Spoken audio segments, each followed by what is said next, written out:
Você sonhou com o vermelho? O véu está rasgando. Ele já está aqui.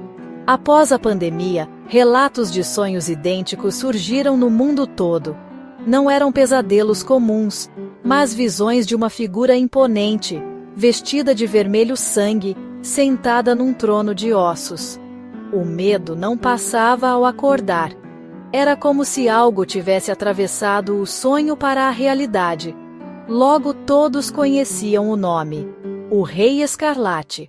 De Tóquio a São Paulo, as descrições eram as mesmas. Um rei em um salão carmesim, 7 correntes, um olhar que prometia o fim. O fenômeno se espalhou como um vírus digital, impossível de ignorar. O mais estranho, os sonhos pareciam comunicações, não apenas visões. Desespero, raiva, fome, emoções transmitidas diretamente, como se ele se alimentasse do medo coletivo. A pandemia nos isolou, mas também nos conectou por esse segredo sombrio. O véu entre os mundos estava se afinando, e algo terrível estava se aproveitando disso. O que conecta milhões de mentes em um pesadelo compartilhado? Uma teoria assustadora surgiu. Os sonhos e apagões globais estavam ligados. Durante blackouts, o véu entre realidades ficava mais fino, permitindo a passagem do Rei Escarlate. A energia que protege nossa realidade falha, e ele atravessa. Após cada apagão, relatos de sonhos aumentavam na região afetada. As pessoas acordavam com lembranças vívidas, sussurros em línguas estranhas. Durante o sono, sem poluição eletromagnética, nossas mentes viram receptores perfeitos. Sincronizamos com a frequência do Rei Escarlate e o convidamos para dentro. Cada sonho é uma permissão, um fio a mais puxado no véu. A escuridão lá fora só prepara o terreno para a escuridão que está por vir.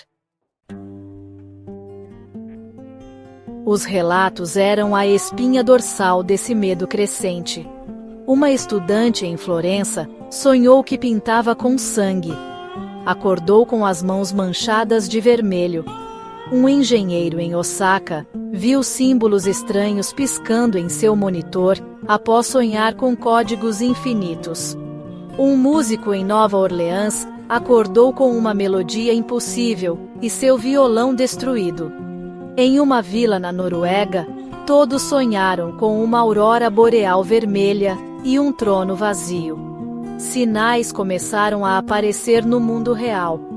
Manchas vermelhas em paredes, símbolos misteriosos em nuvens, calçadas, folhas. Sussurros em línguas desconhecidas se tornaram comuns, prometendo poder e segredos. O mundo parecia se desfazer nas bordas. O Rei Escarlate não estava mais confinado aos sonhos. Ele começava a deixar sua marca no mundo desperto. No meio do caos, Elias, ex-jornalista desacreditado, decidiu investigar. Ele nunca sonhara com o Rei Escarlate, e isso o tornava o observador perfeito. Armado com câmera e gravador, explorou becos e vielas, buscando anomalias. Encontrou símbolos vermelhos brilhando sob a lanterna, espalhados como uma teia pela cidade. Quem os pintava? Seguidores? Sonhadores? Ou algo mais? Gravadores captavam sussurros e padrões estranhos em frequências de rádio. Era uma linguagem oculta, uma comunicação acontecendo sob nossos olhos. A cidade sussurrava os segredos do Rei Escarlate. Elias estava aprendendo a ouvir, e o véu parecia cada vez mais fino. Elias seguiu os símbolos, que formavam um mapa para lugares esquecidos e carregados de energia estranha. No começo achei que eram pichações comuns, mas tudo tinha um propósito: abrir algo, ou manter algo preso. Uma estação de metrô abandonada o aguardava, coberta de frases em tinta vermelha. Ele vê através dos seus olhos. O véu é um espelho. 7 selos para 7 noivas. Fragmentos de profecia, medo crescendo. Passos ecoavam errados, como se alguém o seguisse nas sombras. Um sussurro real, não gravado, soou ao seu ouvido. Testemunha. Elias fugiu, mas ao sair, tudo parecia diferente. O vermelho estava em todo lugar. Casacos, luzes, sinais. Cada cor era um lembrete. Ele havia sido marcado. Não era mais um observador imparcial. O abismo agora olhava de volta, e a cidade parecia cúmplice. A sensação de ser observado não abandonou Elias, só aumentou. Comecei a cobrir espelhos. Às vezes, meus olhos brilhavam em vermelho. As mensagens do metrô faziam sentido. Ele vê através dos seus olhos. Pessoas no mundo todo relatavam o mesmo perseguição. Sombras que se moviam sozinhas. Reflexos estranhos. Vi uma figura vermelha na janela do ônibus, mas não havia ninguém ali. Surgiu a teoria do espelho escarlate. Qualquer superfície reflexiva podia ser uma janela para o Rei Escarlate. O medo virou prisão. As pessoas evitavam espelhos, telas, até a luz. Mas era inútil. O espelho final era a própria consciência. O Rei Escarlate não precisava mais de sonhos. Ele olhava através dos espelhos da alma. A paranoia era global, e a influência dele, cada vez mais real. O fenômeno evoluiu. As pessoas não só eram observadas, mas se tornavam observadores. Vieram lapsos de memória, pensamentos estranhos, desejos que não eram meus. Elias se pegava observando os outros com frieza, como um rei olhando súditos. Às vezes, falava palavras desconhecidas, sem querer. Um dia, seu reflexo sorriu sozinho. O objetivo do Rei Escarlate é possuir, não pela força, mas pela assimilação. Cada um que sucumbe vira novos olhos, novas mãos.